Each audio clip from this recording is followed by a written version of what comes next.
Hello friends, तो हमारे आज का टॉपिक है जो एमएससी जूलॉजी थर्ड सेम के स्टूडेंट के लिए है। टॉपिक का नाम है pesticides types, nature and their effect on environment.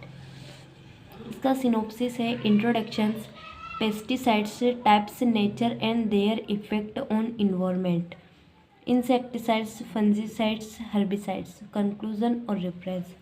इसका इंट्रोडक्शन से है ऐसे रासायनिक पदार्थ जो अपनी रासायनिक क्रिया अथवा रासायनिक गुणों द्वारा अवांछित जीवों को मारते हैं, पेस्टिसाइड्स कहलाते हैं। वर्तमान में पेस्टिसाइड्स का प्रयोग अपरिहार्य है। इनके प्रयोग के बिना उच्च स्तर पर कृषि उत्पादन संभव नहीं है, परंतु पेस्टिसाइड की अत्यधिक मात्रा जल स्रोतों पर खाद्य पदार्थों को विषैला बना रही है, जिससे अनेक बीमारी उत्पन्न होती हैं। Pesticides types, nature and their effect on environment. Pesticides निम्न 3 प्रकार के होते हैं। फर्स्ट है इंसेक्टिसाइड्स। वे पेस्टिसाइड जो कीटों को मारते हैं इंसेक्टिसाइड्स कहलाते हैं। इंसेक्टिसाइड्स को निम्न समूह में बांटा गया है। फर्स्ट है ऑर्गेनोक्लोरिन्स। इसके अंतर्गत डीडीटी, एचसीएच, साइक्लोडिन्स,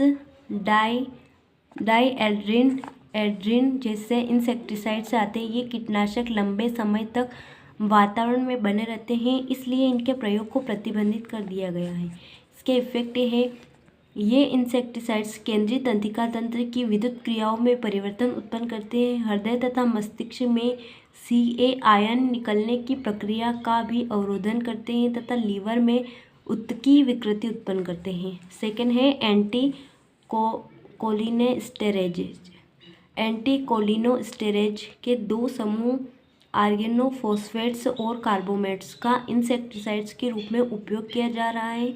आर्गेनोफॉस्फेट्स के अंतर्गत रोनेल टेप जैसे कीटनाशक आते हैं। ये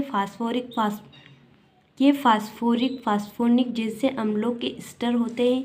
इसका इफेक्ट है इसके कारण परानुकंपी तंत्रिका तंत्र में विभिन्न रोगधर्मी लक्षणों उत्पन्न होते हैं, जैसे लार आना, नेत्र की पुतली का संकुचित होना, पेशियों का अकड़ना आदि। इसके कारण कैंसर, लकवा आदि बीमारियां भी हो सकती है।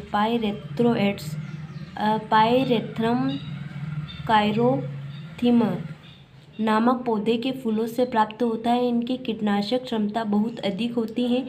वातावरण में इसका स्थायित्व बहुत कम होता है तथा कृषि जगत में इनका प्रयोग व्यापक रूप से किया जाता है। इसका इफेक्ट है इनकी विषाक्तता के लक्षण है ऐंठन, लकवा एवं मृत्यु।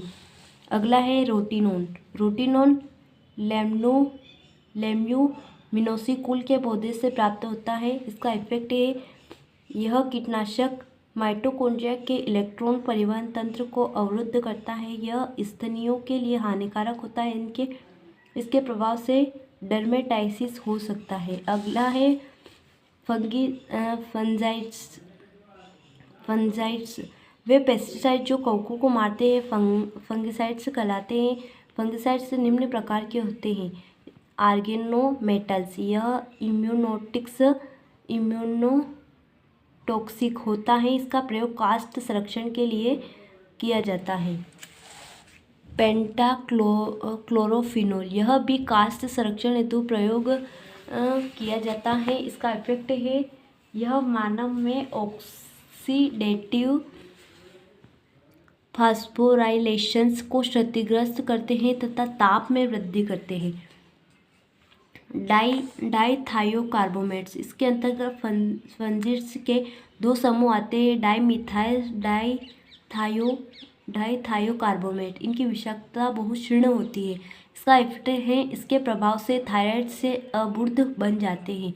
अगला है कार्बोनेट। इसके अंतर्गत बेनोमिल तथा कार्बेंडालिम जैसे कवकनाशी आते हैं। ये एम्ब्रियोटॉक्सिक तथा टेट्राटोजेनिक होते हैं। इसका इफेक्ट है यह नर चूहों की उर्वरता को हानि पहुंचाते हैं। अगला है क्लोरल काइल। इसके अंतर्गत कैप्टेन कोलपेट जैसे कवकनाशी आते हैं। इसका इफेक्ट है ये जठरांत्र में अर्बुद प्रेरण करते हैं। अगला है हर्बिसाइड्स बाइपीरिडिनम ग्रुप। इसके अंतर्गत पैराक्वाट, क्लोरेमेक्वाट जैसे हर्बिसाइड्स आते हैं। इसका इफेक्ट है लंग्स की कपिका सेल्स एवं क्लास सेल्स को क्षतिग्रस्त कर देते हैं तथा इसके साथ ही ये मुख ग्रसनीय यकृत को भी क्षतिग्रस्त करते हैं। अगला है फिनॉक्सी ग्रुप। इसका प्रयोग चौड़ी पत्तियों को खरपतवारों के विनाश के लिए किया जाता है। इसका इफेक्ट है इसमें मनुष्य में नॉन हॉजकिंस लिम्फोसा तथा सॉफ्ट टिश्यू सार्कोमा जैसे रोग हो सकते हैं। इसके प्रभाव से उल्टी ऐंठन उत्पन्न होती है। अगला है आर्गेनोफॉस्फेट ग्रुप। इसके अंतर्गत ग्लाइकोसेट जैसे शाकाहारी आते हैं। इनमें एंटीकोलिन स्टेरेज गुण बहुत कम होता है। इसका इफेक्ट यह प्लांट में एमिनो एसिड के सिंथेसिस का अवरोध करता है। मानव में यह हाइपोटेंशन, जठर तंत्र प्रदाह उत्पन्न करते हैं। मुर्गियों में यह विलंबित तंत्रिका रोग उत्पन्न करते हैं।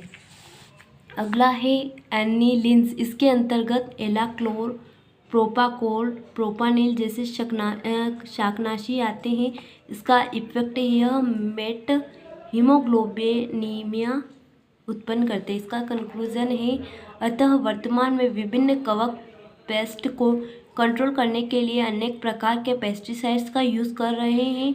ये पेस्टिसाइड्स अनेक बीमारियां उत्पन्न करते हैं। इनके नियंत्रण करना भी आवश्यक है।